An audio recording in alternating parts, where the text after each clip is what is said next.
कांग्रेस सांसद और नेता राहुल गांधी ने आज प्रधानमंत्री मोदी पर एक बड़ा आरोप लगाया और एक बड़ी बात की है कि जो उनकी कम्युनिटी है वो ओबीसी नहीं थी, वो ओबीसी में नहीं जन्मे और जब वो मुख्यमंत्री थे तब उनको ओबीसी में शामिल किया गया। इस पूरे मसले पर बात करने के लिए जो अखिल भारतीय मोड कम्युनिटी जो है, मोदी कम्युनिटी, उनके गुजरात इकाई के प्रमुख और गुजरात सरकार के पूर्व मंत्री रहे और हाल में बीजेपी के विधायक पूर्णेश मोदी हमारे साथ हैं, उनसे बात करते हैं। पूर्णेश भाई, राहुल गांधी ने जो आरोप लगाया कि ये जो कम्युनिटी है वो कम्युनिटी ओबीसी नहीं थी, मुख्यमंत्री बने गुजरात के नरेंद्र मोदी, उसके बाद इस कम्युनिटी को जो है ओबीसी में डाला गया, क्या हकीकत है?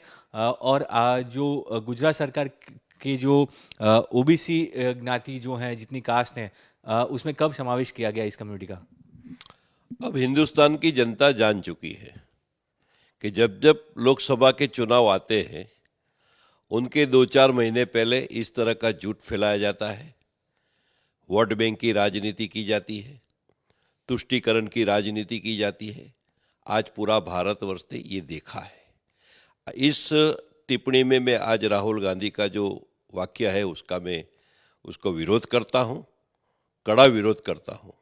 क्योंकि जब ओबीसी का मामला था तो यहाँ समाज ने मिलकर 1994 में 25 जुलाई 1994 में कांग्रेस की सरकार थी।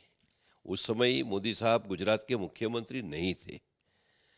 वो 2000 की बात करते थे, उस समय भी मोदी साहब गुजरात के मुख्यमंत्री नहीं थे और भाजपा शासन था, वो सही बात है। लेकिन ये जो हमारा पिछड़ी जाति में यानी के ओबीसी का जो हमारा ज्ञाति को, तेली ज्ञाति को, मोड़गाची ज्ञाति को सम्मिलित किया गया है, वो जो है 25 जुलाई 1994 में गुजरात में कांग्रेस के शासन में मुख्यमंत्री छबीलदास मेहता के नेतृत्व में हुआ है और ये सही बात है। इसीलिए ऐसे गलत बयान से जनता जागे और इस तरह का गलत बयान को हम कड़ी निंदा करते हैं। मतलब उन्होंने जो आरोप लगाया वो सदंतर मतलब जो है टोटली रॉन्ग है और साथ ही जो ये ठहराव था गुजरात सरकार का, गुजरात सरकार पहले ही इसको इस कम्युनिटी को ऐड कर चुकी थी ओबीसी में, ऐसा आपका दावा है। तो ये 1994 में जब कांग्रेस की सरकार थी तब हुआ है और 2000 में नहीं हुआ। बिल्कुल वही बात मैं बता रहा हूँ ना आपको कि हमारा तेली समाज को गुजरात में 1994 में गुजरात सरकार में छबीलदास मेहता मुख्यमंत्री थे, कांग्रेस की सरकार थी। उस समय हमारा समाज को ओबीसी में सम्मिलित किया गया है और इसका ठहराव, इसका परिपत्र है, इसका ऑर्डर है ये।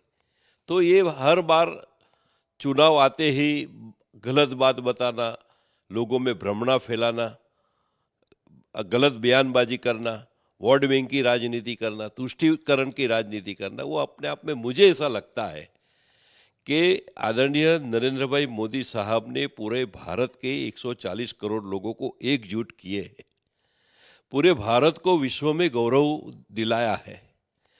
पूरे भारत में अब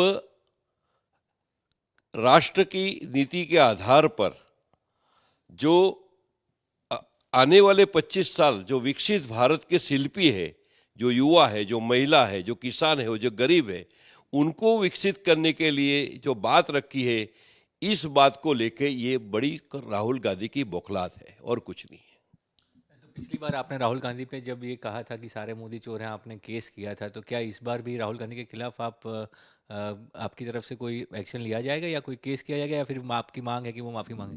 देखिए, वो मामला नहीं है, वो मामला चोर बताने का, सारे मोदी चोर है का मामला है। इस बार उन्होंने जो किया है वो तेली समाज पूरे भारतवर्ष का अपमान किया है। तेली समाज भारत में बहुत बड़ी मात्रा में है। तेली समाज के लोगों को इस तरह दिखाने का मकसद क्या है? मैं उनसे सवाल करना चाहता हूं कि हर बार तेली समाज को क्यों टारगेट किया जाता है? जो ओबीसी समाज में है, जो पिछड़े हैं, पूरे भारतवर्ष के हर एक प्रांत में है, उसको क्यों बार बार इस तरह की बातें हो रही है? तो आज पूरा हिंदुस्तान तेली समाज एक हो, इसका कड़ा जवाब दे। हमसे बात करने के लिए तो ये थे पुणे नरेंद्र मोदी, जिन्होंने साफ तौर पे कहा कि ये सिर्फ प्रधानमंत्री की बात नहीं है, पूरे समाज का उन्होंने जो है वो अपमान किया है। क्यों बार बार राहुल गांधी ऐसा कर रहे हैं, वो साफ सवाल पूछ रहे हैं। और साथ ही उन्होंने डॉक्यूमेंट दिया कि गुजरात में जब कांग्रेस की सरकार थी तब ये जो कम्युनिटी है उसको ओबीसी में ऐड किया गया था। नरेंद्र मोदी तब गुजरात में मुख्यमंत्री नहीं थे। ये स्पष्ट तौर पे साफ है, जो डॉक्यूमेंट गुजरात सरकार के दिखाए गए उसमें ये बात स्पष्ट होती है। यानी कि जो राहुल गांधी का दावा है वो सरासर गलत है, और इसीलिए वो मांग कर रहे हैं कि जो राहुल गांधी ने बयान दिया है वो गलत है, और इसके सामने उसका कड़ा विरोध भी किया जाएगा। अहमदाबाद से कैमरामैन जीवन व्यास के साथ ब्रिजेश दोषी, आज तक।